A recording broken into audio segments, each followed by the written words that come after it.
Rain Shroud is abruptly fired from his party by its leader, Arios, who dismisses him as useless. Hurt and humiliated, Rain leaves the party, returning all his gear. As he wanders the city, Rain meets some children who ask him to perform his usual beast-taming trick. He temporarily contracts with an eagle, sending it to greet the kids, who are delighted. They express admiration for Rain's kindness and say they'd rather be beast-tamers like him than heroes. Inspired, Rain decides to become an adventurer. At the Adventurers Guild, he meets the receptionist, Natalie, who explains the guild system. Hearing his class is Beast Tamer, she reacts cautiously, but Rain reassures her and signs up. For his registration test, he must kill 10 goblins. He tracks and defeats them with ease, but as he's finishing, he hears a scream. He rushes over to find a girl trapped by a killer tiger. Rain's attempt to attack fails, but the girl, a rare cat tribe member named Kanade, defeats the tiger with a single blow. Exhausted, she accepts food from Rain and listens to his story. Hearing about his unjust dismissal, Kanade angrily defends him, making Rain feel appreciated. Moved by their bond, Kanade asks Rain to tame her. He hesitantly agrees, and their contract succeeds. While collecting herbs for his guild test, Rain surprises Kanade by contracting with multiple animals at once, a rare skill among beast tamers. Kanade realizes Rain's abilities are far beyond normal, leaving her in awe. Rain completes his trial at the Adventurers Guild, earning 50 copper coins and the rank of F-ranked adventurer. Though the payout is modest, Natalie, the guild receptionist, assures him that higher ranks will bring greater rewards. Rain realizes he'll need more money for lodging, so he's motivated to keep improving. Later, Rain meets Kanade in the cafeteria, proudly sharing his new status and inviting her to accept a quest with him. A man approaches Kanade, interested in her rare cat, Spirit Heritage, but she claims loyalty to Rain as her tamer. Doubting Rain's strength, the man challenges him to arm wrestling, which Rain surprisingly wins. Natalie arrives, apologizing for the man's behavior and revealing he was on the verge of suspension. She's curious about how Rain managed to tame Kanade, surprising both Rain and Kanade as she hurriedly departs. Kanade explains that Rain's strength increased from their bond, leaving him amazed. Excited for a new job, Kanade is disappointed when it's another herb-gathering quest. As they work, they hear a scream and find an old man cornered by the infamous Ebon Fang's bandits. Rain insists on taking them on alone, with Kanade saving the old man. They fight off the bandits, impressing the man, who shares that other adventurers abandoned him. Despite the risks, Rain decides to confront the rest of the Ebon Fangs. Using a temporary contract with an insect, an RB, to paralyze the bandits, Rain instructs Kanade to fetch reinforcements.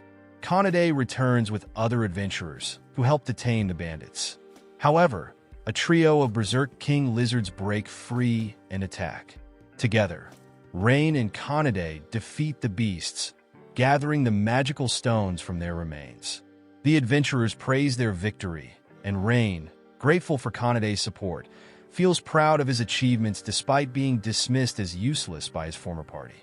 After turning in their bounty on the Ebony Fangs, Rain and Kanade receive a reward and a promotion from F rank to E rank at the Adventurers Guild. They buy new equipment, enjoy a fancy dinner, and return to an inn, where they discover they'll be sharing a room for the night. Despite his initial surprise, Rain agrees, and as he sleeps, Kanade reflects on how lucky she is to have met him. A week later, Rain is enjoying the easygoing adventuring life with Kanade.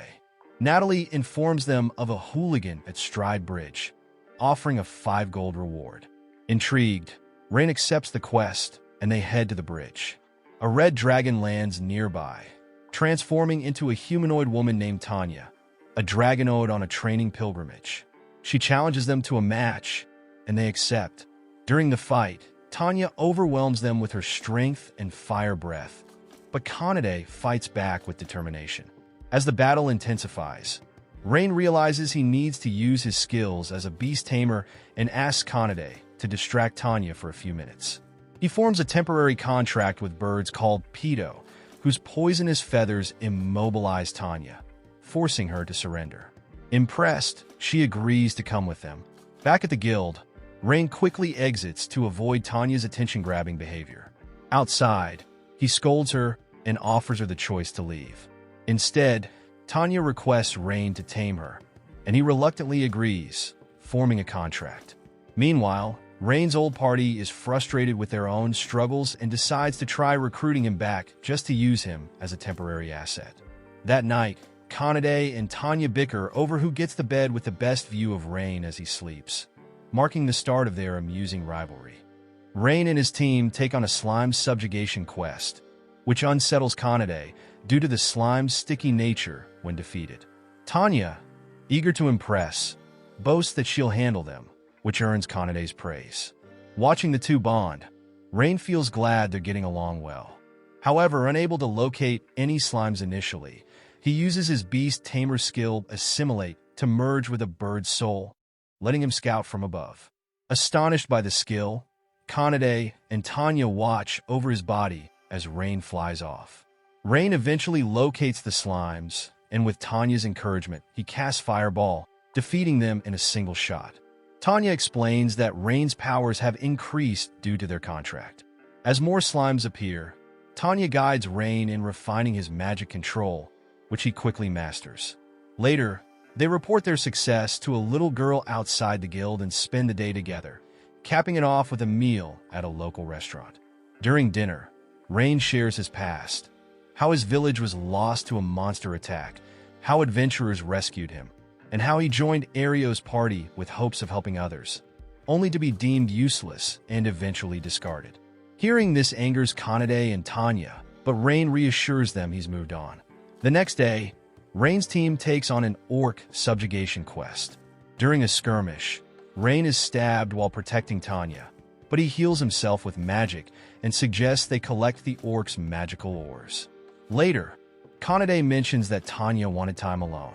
Rain finds Tanya reflecting on a bridge, worried she made a mistake. A brief conversation with the little girl from before lifts her spirits. When Rain arrives, she apologizes, and he assures her he's simply relieved she's okay. That night, Tanya starts to acknowledge her growing feelings for Rain, though she dismisses it as fondness. The following day, after a successful quest, Tanya suggests they buy new equipment. Before they get far, Arios and his party appear, sarcastically greeting Rain and interrupting their plans. While reflecting on his journey with Tanya and Kanade, Rain encounters Arios and his party. Arios greets him with sarcasm, prompting Rain to suggest they go another way, but Arios' group quickly hurls insults. Kanade and Tanya defend Rain, with Tanya questioning Arios' credibility as a hero. Realizing Tanya is a dragonode and Kanade a cat spirit, both ultimate species, Arios is taken aback to learn they are bound to Rain. Arios offers Rain a chance to rejoin his group, calling him useless, yet welcome. His party members echo this, suggesting Rain should feel grateful. Reluctantly, Rain agrees, stirred by memories of his village and the party's mention of a crucial relic, the Shield of Truth, located in the forest. As they turn to leave, Kanade and Tanya demand the party apologize to Rain by groveling. Shocked, Arios seizes Rain by the collar, calling Tanya and Kanade his pets, angering Rain. Arios escalates the situation, challenging Rain to a duel to prove who is stronger. Rain, Kanade, and Tanya accept, leading to 3 separate fights. Kanade faces Agath, who arrogantly anticipates an easy win, only to be surprised by her strength as she overwhelms him with a flurry of punches and kicks.